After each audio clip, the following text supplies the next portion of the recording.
All right. Hi. Um, I'm making this PowerPoint a recording so that it's easier for us to talk about, to pause if you need a break or something. But yeah, so I have a proposal. It's for a job that I'm interested in. Um, yeah, we'll get into it. So what's the purpose of the PowerPoint? First, it is to show you that I'm interested in this job. Um, it's also to explain the requirements of like this job, like what does it entail for training wise. Um, why am I interested in this job? And mainly it's to show you that I'm serious about it. I've came to you with a lot of job proposals, but I feel like this one is one I've done the most research on, and yeah.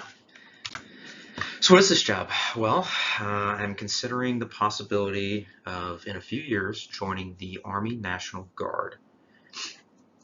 So how long is a few years? Well, that's dependent on a few factors. I'll kind of talk about that in a few minutes. But yeah. Um, so where would I do this at? Well, that depends. I think obviously Oklahoma is going to be the logical choice as that's where we want to move to. However, no matter where we end up, whether it's Kentucky or Oklahoma, Washington, anything like that, um, every state has what I'm interested in. And yeah, so I might not even be doing it in one of those states. I can do it in a surrounding state, depending on how close I am to like their like little headquarters or whatever you want to call it. Yeah. Okay, so I messed that up, but we'll start from here. So why am I telling you this now? Well, it goes a bit deeper um, for what I'm trying to do. It goes a lot deeper than just joining the guard.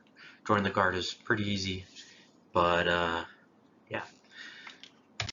So what am I leading to? Well, this might be a bit of a shocker, but I've wanted to be an officer for a while. Pretty much all the way back to tech school. You can ask Greg. We were talking. He was like, "Yeah, I want to be a PJ. I want to do whatever." For some reason, I wanted to be an officer, and there was a point where I really wanted to keep pursuing my degree a little bit like faster and a lot sooner. But things happen.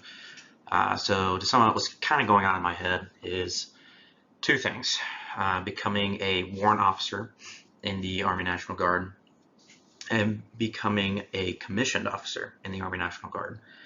Now, the differences between the two officer tiers, I guess you could say, would make the decision for me on which one I would do.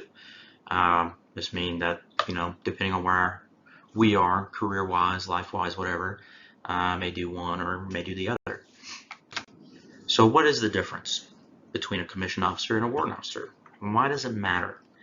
The difference between the two are pretty big. Uh, Something I didn't know until I really started researching it. But a commissioned officer is a leader first. Takes charge of the soldiers that are below them, and yeah, I mean, that's their job is to lead. Their job is to make sure run operations and just be in charge of things. Warrant officer, on the other hand, is the subject matter expert for whatever career they're doing, whether it's artillery or infantry, whatever. Um, they advise both the enlisted force and officer corps on the correct way to handle problems when they, happen. And they do have some additional duties based on career branch. Um, I'll get into that, I think, in a little while. Uh, so what career branch do I want to join? Well, it's pretty simple. I want to join the aviation branch, either as a commissioned officer or as a warrant officer. To commission, I would become a 15 Alpha, which is an aviation officer. To join as a warrant officer, I would become a 153 Alpha, a rotary wing aviator. Um, yeah. So what would I be doing? What specifically do I want out of this? Well, my goal with this is to become a medevac pilot with the National Guard. While deployed, they're referred to as dust-off pilots in a dust-off unit. Dust-off stands for Dedicated, Unhesitating Support to Our Friendly Forces. Did not know that was an acronym until like the last few weeks of my deployment. Doing medevac would allow me more opportunities as well to serve the state with national and state emergencies and do good things for people. I feel like that's something that's kind of lacking with my career right now, because I don't really do good things anymore. Our mission is gone. Yeah, these aircraft do not have weapons, whether they're deployed to Iraq, Afghanistan, China, Taiwan, wherever it may take me. They do not have weapons. They're not allowed to per the Geneva Conventions. However, they are commonly protected by aircraft with weapons, such as Apaches, other H-60s with mounted weapons, things like that, while they are deployed. Obviously, it's not a huge issue here, but I figured I'd throw that little tidbit in there. So where did this come from? To be honest with you, I don't know. The day after you guys left, I really felt a pull towards doing this. I have some theories revolving around Tower being attacked, but I'm not really sure. I don't know. I don't know why this came up. I don't know why I'm feeling this way about it. But I will say, being a pilot or aircrew has been something I've been interested in for a long time, even before enlisting. Fun fact, I'm sure you know this, but the aircrew job, the special mission aviators, the backenders for our helicopters, is on my list. Whereas this job that I'm currently in was not on this list.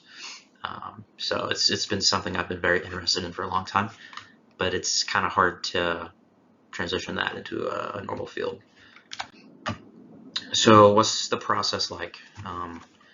The process, yeah, I'm going to summarize it real quick. Like I said, I don't go more detail through the slides, but it'll essentially go talking to a warrant officer, aviation recruiter, complete the required board package. The package I put together will go to a board to decide whether I'm a good fit to become a pilot, and then I'll begin the hurry up and wait process of beginning training. Once I have a day for training, I'll start training. Training is long, it's difficult, stressful, but the end reward is, amazing. After I'm complete with the training at the schoolhouse, we will return back home and begin the rest of my training and reestablish ourselves wherever we decide to live. Okay, now that Bo is outside, we'll go over the specific requirements for the goal. So this is going to be essentially the entire process and what it's like from talking to the recruiter to getting my pilot wings. I'm not starting with the recruiter, probably should have, but yeah, so we'll get into it. The first step in the training process is what is called PSAIC. So this is the Prior Service Army Integration Course. It's essentially a shortened version of basic combat training designed for prior service applicants, such as myself, as I would be. And it's generally much more laid back. They kind of talk to you like real people. They're obviously still gonna do some of the, basic combat training things, yelling at you occasionally, but it's not as crazy. It would be treated very much like BMT for the Air Force. I wouldn't get my phone. You couldn't come out there with me or anything like that. Currently, this is being held at Fort Moore, Georgia, and is a 5-week course. However, next is WOCS. So this is the Warrant Officer Candidate School. It's a 5-week course at Fort Novosel, which is Fort Rucker, Alabama. It's about an hour and a half from, I think it's about an hour to Florida, about an hour 45 to Panama City. It's a short version of OCS. It's different, obviously. It's honestly completely different, but that's kind of the best thing I could relate it to make you kind of in the loop, understand what is going on. Um, it's no phones still. However, eventually they do kind of allow you to use your phone towards the end of the course, because you're kind of, once you hit a certain point in the course, they're like, yeah, he's gonna make it through. And then after the completion of this course, I would be pinned the rank of Warrant Officer 1 and be getting paid as such. So I mentioned it later on as well. Throughout the entire process here for PS, AIC, I believe, don't quote me on that one, but throughout walks, I get paid as a staff sergeant, or as a sergeant, an E5. So I'll be making essentially the same I do now throughout this 5-week course. So for basically a month and some change, I'd get paid as an E5. And then after this as well, you would actually be able to move down to Fort Novosel, if you choose to do so. I'd get 10 days of house hunting, or we could live on post, which I would prefer. I've actually heard really good things about the housing there. So yeah. Next, it's going to be WOB-C. So WOB-C is the Warrant Officer Basic Course. So this is a reintroduction from the school aspect of the Army, and really strict training, all that kind of stuff. But it shows you more or less kind of how to be a warrant officer, what is expected of you, what is required in your specific branch of geez, I forgot what I was going to say, of the Army. So whether you're artillery, aviation, infantry, it really dives more into that, and it's anywhere from 3 to 6 weeks. I can't nail it down for aviation, but it's at that. So at Fort Novosel in Alabama. So next, I would have to go through SEER C and Dunker training. So survival, evasion, resistance, and escape level C. There's different levels, and water dunker training. I've done SEER A, which is essentially just like the computer-based training. It takes like 4 hours, and that's it. But this SEER is a 21-day course at Fort Novosel, and the dunker training is at most 2 days. Dunker training is where they basically put you in a fake helicopter and they dunk you in a massive pool, roll you around a few times, and you have to get out, while basically like not being able to see or anything like that. And it's scary, but it's interesting. And I have to do this before I even go into my flight training. So next starts my flight training. This is called WAFT, Warrant Officer Flight Training. This is a 2-part course. The first part is about 8 months at Fort Novosel. The first 8 months are what is known as Common Core, basically learning how to fly a helicopter. During this time, I come home every day, spend time with you guys. However, I have to study like super hard, because they're essentially jam-packing an entire 4-year college aeronautics degree into 8 months.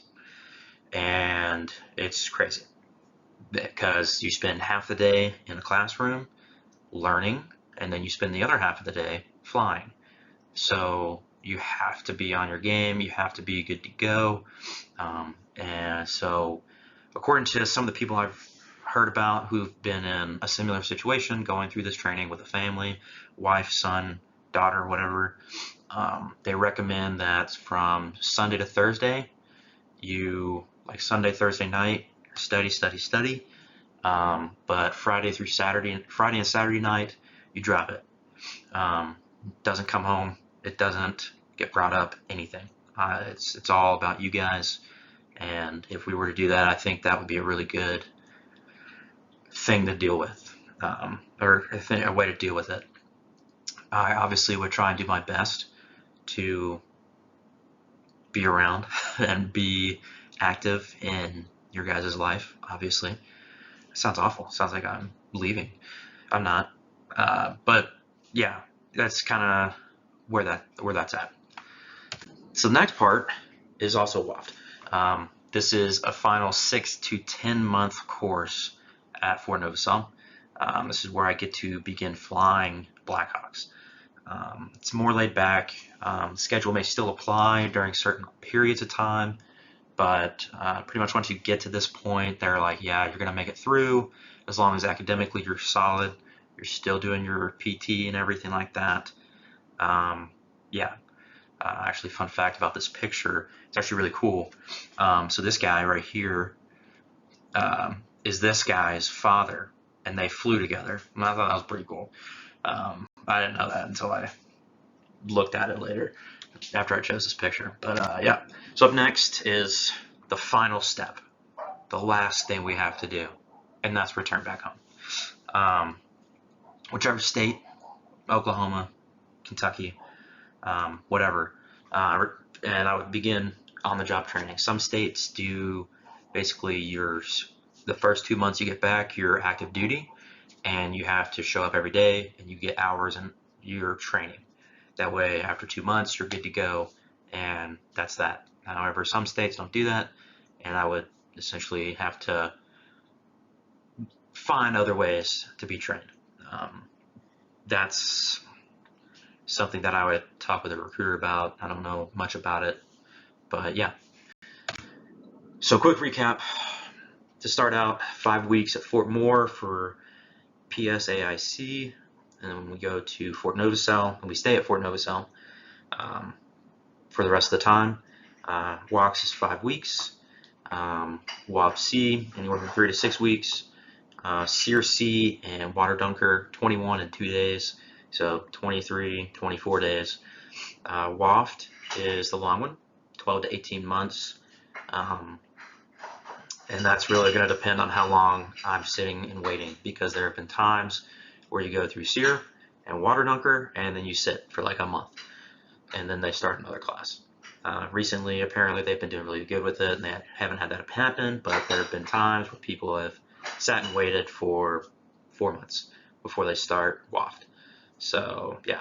So 18 to 24 months is generally the timeline that you would be looking at. 24 months is definitely like at most, like, yeah. So a year and a half, 2 years would be how long it would take. Yeah. So a tentative plan that I have would be nothing's really changing. I'll be getting out this year. That does not change anything with that, because yeah, I'll continue with my degree, pursuing a career in range management. Like I said, nothing changes. However, after 3 to 6 years, 4 to 6 years, depending on when I really feel we're kind of in a good spot financially, family-wise, all that kind of stuff, I'll probably begin looking back into the process more. Once I have more information on the process, I'll kind of come to you and be like, hey, we talked about this before. Where do you think we're at with this?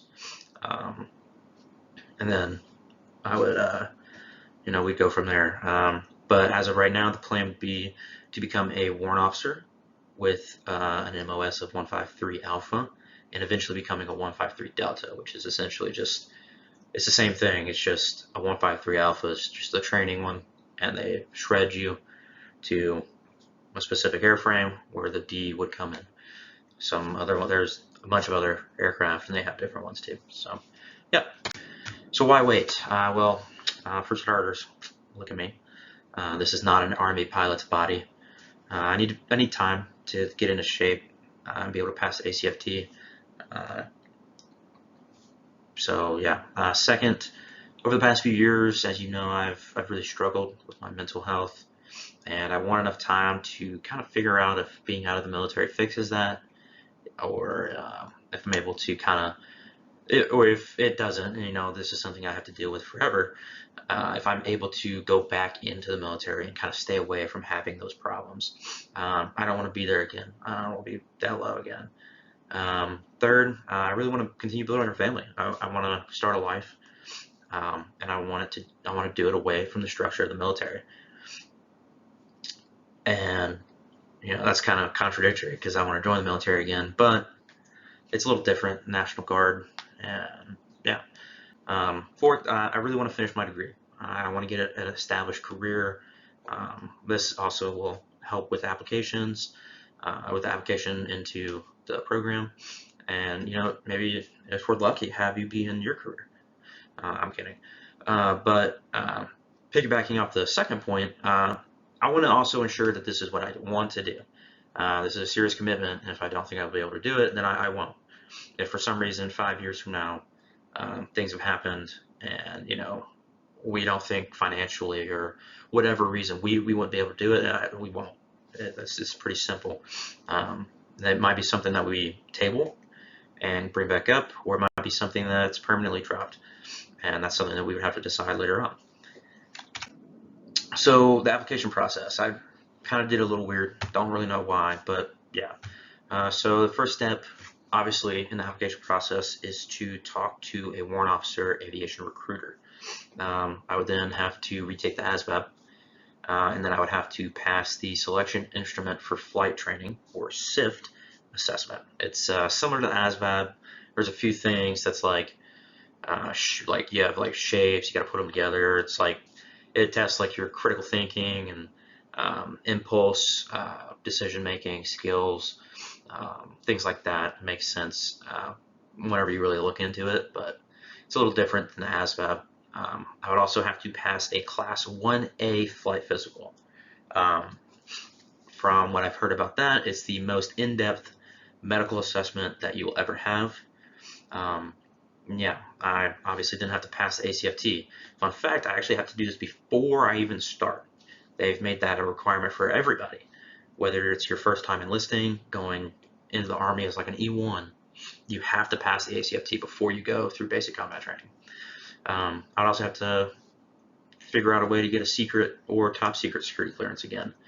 And then I would have to be between 18 and 32. Obviously, age is waiverable, but yeah. And then after all of this, on top of it all, I would still need to have 3 letters of recommendation. These could be from civilian employers or military. If I was active duty doing this, though, it would have to be from a Chief Warrant Officer 3 or higher. So obviously those are the ones you would be shooting for. Even as a civilian, you would want to get CW3s. I'd probably want to talk to the aviation people, all that kind of stuff.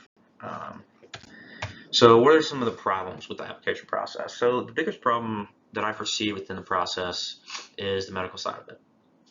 So my current health problems, mental health is the biggest issue. It's the biggest problem, and it's more than likely waiverable. However,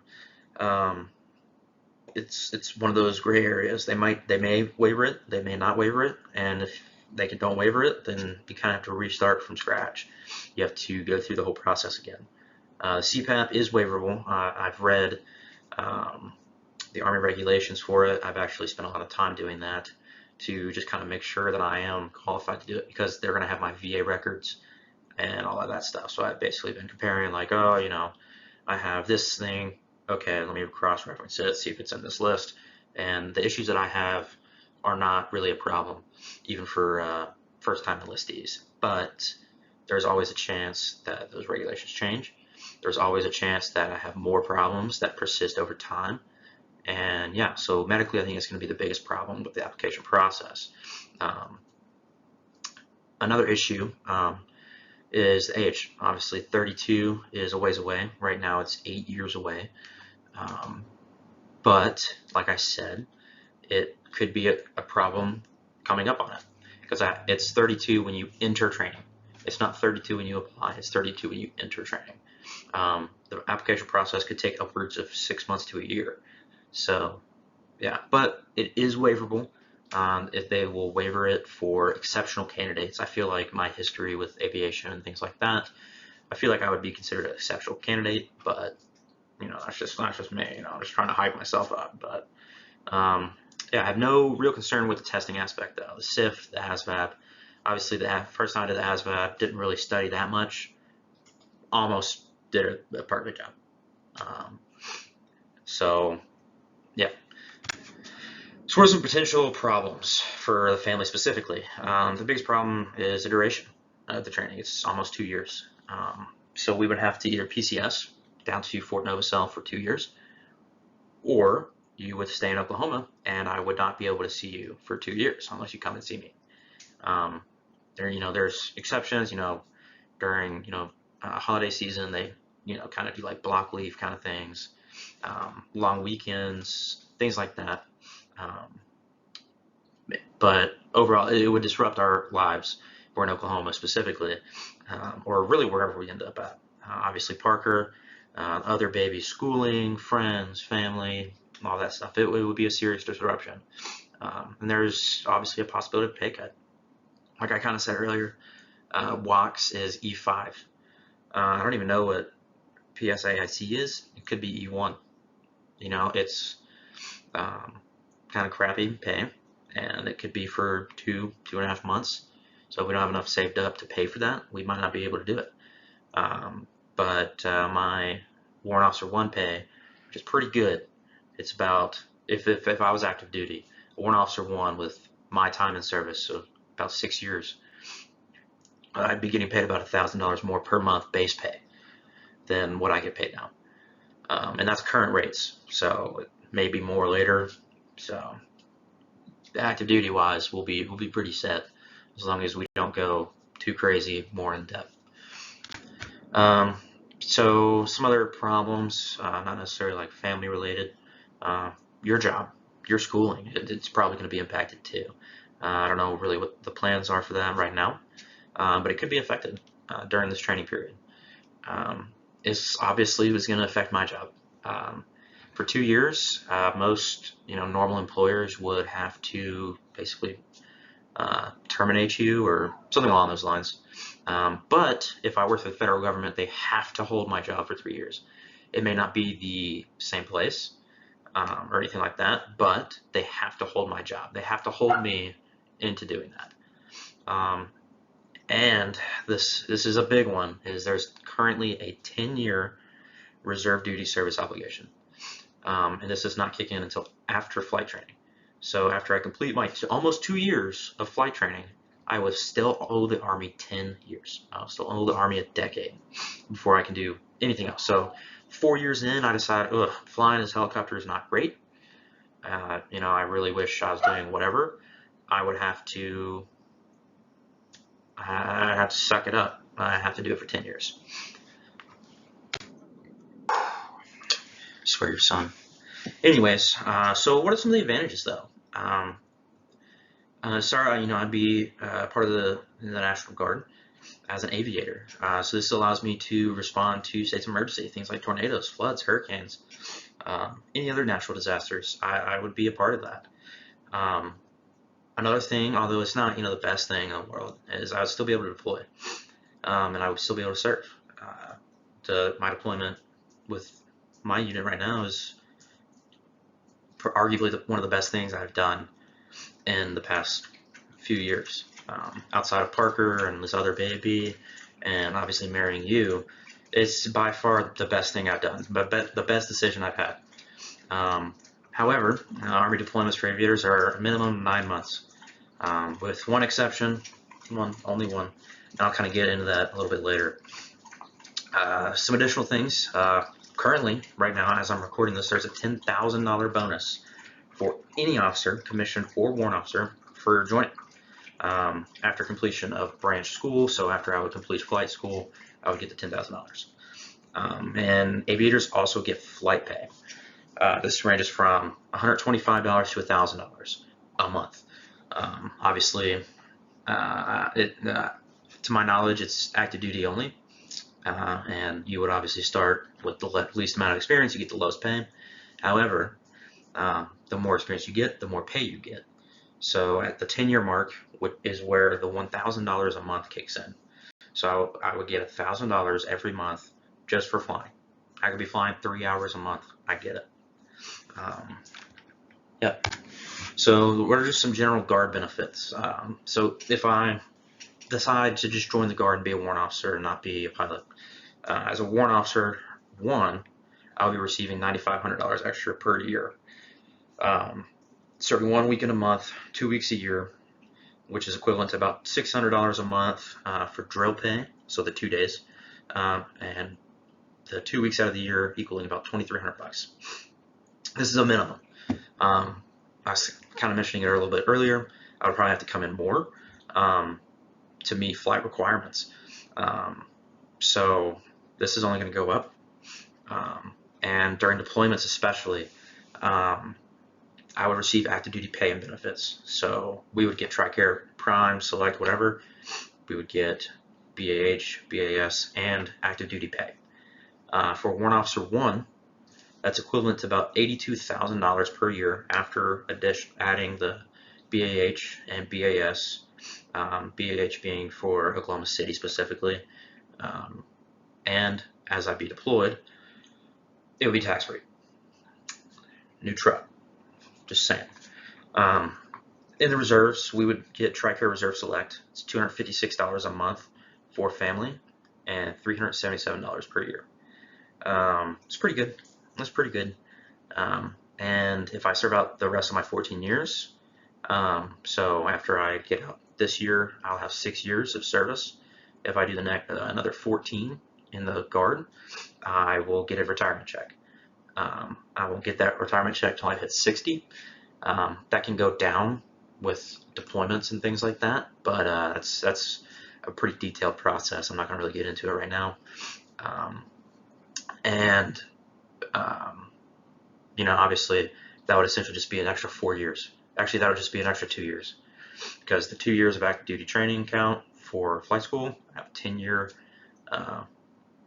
requirement, and then I have 2 more years and I'd hit retirement. So it could be something worthwhile to think about long term. And another really big benefit is that while I'm serving the Guard, I will get to keep my VA disability, except for while I'm on pay status. So the days that I'm doing things, including flight training. So for those 2 years, I wouldn't get VA disability and I have to cancel it. But while I'm back home, I would get VA disability every month. And then at the end of the year, they'll basically prorate the amount that you owe back, and they'll just pull it from your monthly checks from then on. So could be a really big payment every month. Another thing is federal loan repayment. Now the issue with this is it's only for certain fields and things like that, but it's something that could come to aviation in the future. State benefits. Every state is different. A lot of them are education-based.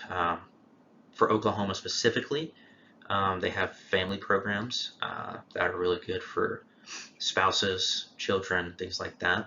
And they also have free tuition for the service member. I don't know if it counts for spouses, but free tuition to any public state school.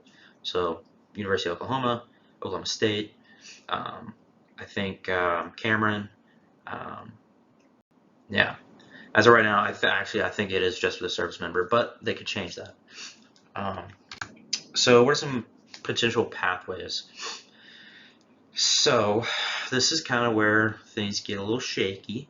The best outcome for this, in my opinion, is I continue serving, and I may be able to get a job with the government, working for the Bureau of Land Management, or civilian, basically Army, civilian, Air Force, civilian, whatever, flying helicopters for them. As of right now, the time that I'm recording this video, there is a position in Kentucky, in Frankfort, paying $107,000 minimum for a full-time UH-60 maintenance test pilot. Now, this is a National Guard position. I would be active duty Guard. So, yeah, but the pay goes up to $167,000. I don't really have much to say about that. There's not a lot I wouldn't do for $167,000 a year. Another outcome is that I just kind of hit my time, and I hit retirement requirements, and then I get out and move on with my life. An unlikely outcome for this, well, it's something I could see happening, is that I end up missing active duty, and I want to continue the service there, and I end up having, or something happens and I end up having to be active duty. That's the least likely option out of all 4 of these. But yeah, the second least likely version of this is I could volunteer to be a part of the 160th SOAR, commonly known as the Night Stalkers. This is where the deployment information comes in, and I talk about that on this next slide. So the 160th Special Operation Aviation Regiment, these guys are the best of the best. There's no doubts in my mind about who's better, and there is nobody. They work hand in hand with SEALs, Green Berets, MARSOC, any Rangers, any special operations unit, you name it, even foreign special operations units. They're the ones who were flying on the Osama bin Laden raid. They're the ones who were doing the raid a while ago whenever I was deployed. They killed the second highest ranking person, whatever. They do require additional training. I think their training is like an additional 6 months, but I would deploy for less periods of time. So they only deploy in 30, 60, and 90-day rotations due to high operations tempo, meaning that they fly a lot, sometimes up to 10 hours a day. And they only deploy for certain operations, similar like the Osama bin Laden raid. They do all their training stateside, and then they deploy, do the operation, and then they come home. Obviously, the downside of this is that there's a chance that I'm deployed more and I'm away from home more, because they do a lot of training, they do a lot of deploying, they do a lot of everything. And I wouldn't be a part of the Guard anymore. I would be an active duty aviator. There's currently, obviously, they're stationed at Fort Campbell, Kentucky. I know you're very familiar with that place. JBLM, Washington, which is outside of Seattle, and Hunter Army Airfield in Georgia. That's somewhere in Georgia. I have no interest in going there, and I would never say that I would want to go there. But this is the ultimate opportunity for an Army aviator, and I'm going to tell you right now that if one of the recruiters come to me and they say, "Hey, we want you," I'm going to do it. It's a dream to do something like this. But yeah. So I'll answer a couple quick questions before we finish this up. Why not the Air Force? To be honest with you, I would rather do it for the Air Force. They take care of their pilots way more than the Army takes care of their pilots, but they're nowhere near where we want to live. They don't have anywhere in Washington, Oregon, anywhere in the Pacific Northwest. They don't have anywhere in Oklahoma, Kentucky, anything like that. So in the Army, they have them everywhere. They have them in every state, and they will have them in every state. Right now, the only locations that they're at is Patrick Space Force Base, which is in Cocoa Beach, Florida. Moffett Field, which is in Mountain View, California. It looks like it's pretty close to San Francisco. West Hampton Beach, New York. Joint Base Elmendorf, which is in Anchorage, Alaska. They also have one down at DM, which is Tucson. And they have a unit in Kirtland, which is Santa Fe, New Mexico. My head's kind of cutting it off there, but the Kirtland one is actually the training base for all of our aviators. And then, what if I'm unqualified for flight duty? To be honest with you, that's depends. It depends on my drive to continue serving at the time that I'm doing this. There are other options I could go for within the Army. There's actually a warrant officer career for aviation maintenance. They would basically be in charge of it. And I could instead commission and just be an aviation officer who doesn't fly. Or maybe I could just be a 15 Tango. I'd be enlisted still and just continue maintaining them. And then, kind of deal with that whenever. But if the drive isn't there to do anything else, I won't. I'll just enjoy my VA disability and move on with life. Because I tried to do it, and I just got disqualified, and that was that. No harm, no foul in that. What if I'm just disqualified in general? Well, that's even simpler answer. I simply have to drop it. There's nothing I can do about it.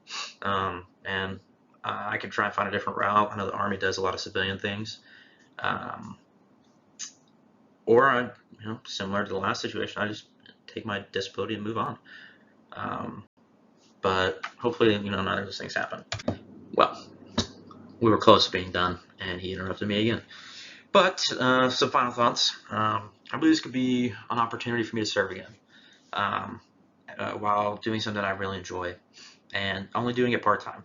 And that's something that's really nice. I can work a job that works 4 10-hour shifts. The 5th day of the week, I go fly a helicopter, and then the other 2 days, I'm home with you guys.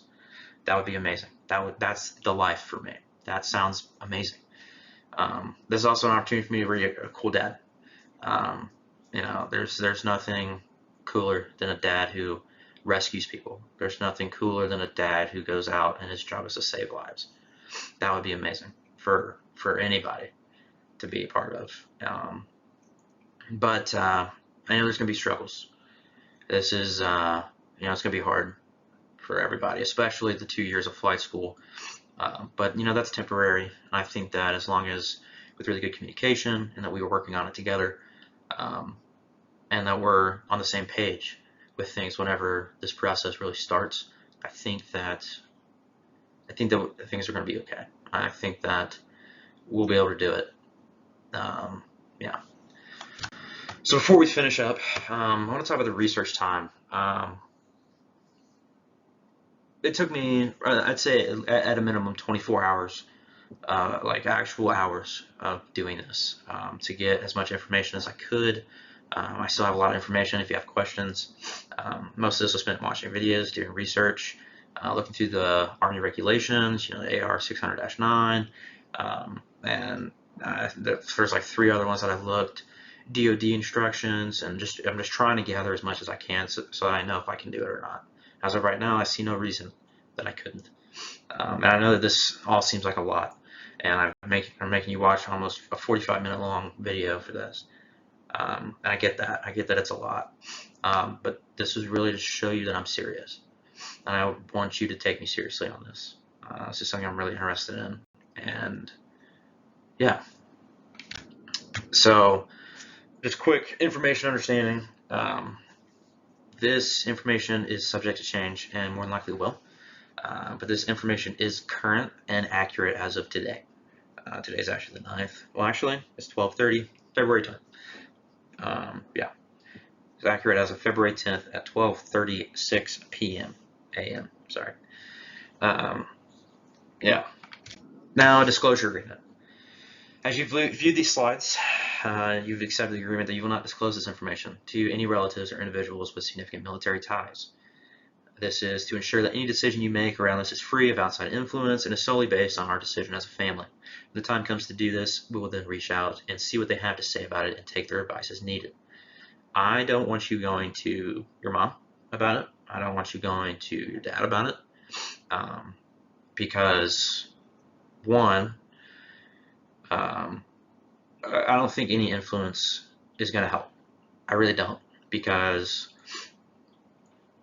it's just having that push, from anybody, really, even if it's not someone in your family, someone that's somebody on the street, I really want this to be our decision, because at the end of the day, it's going to affect us the most. It's going to affect me, you, Parker, other baby, any other children we have.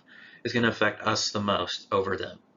There's going to be times that it affects them a lot, especially during flight training or deployments or anything like that, and I get that. But those are things that we'll talk about when that time comes. So for now, I would like to keep this between you and me.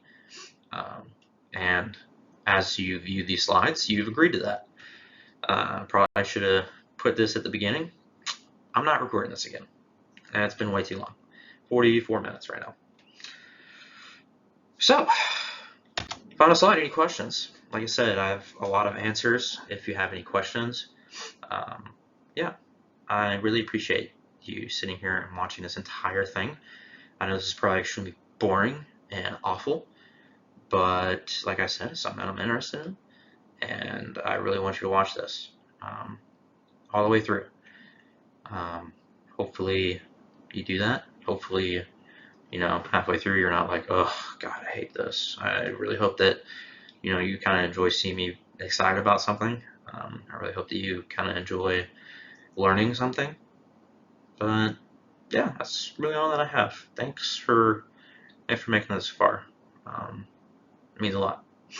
I love you.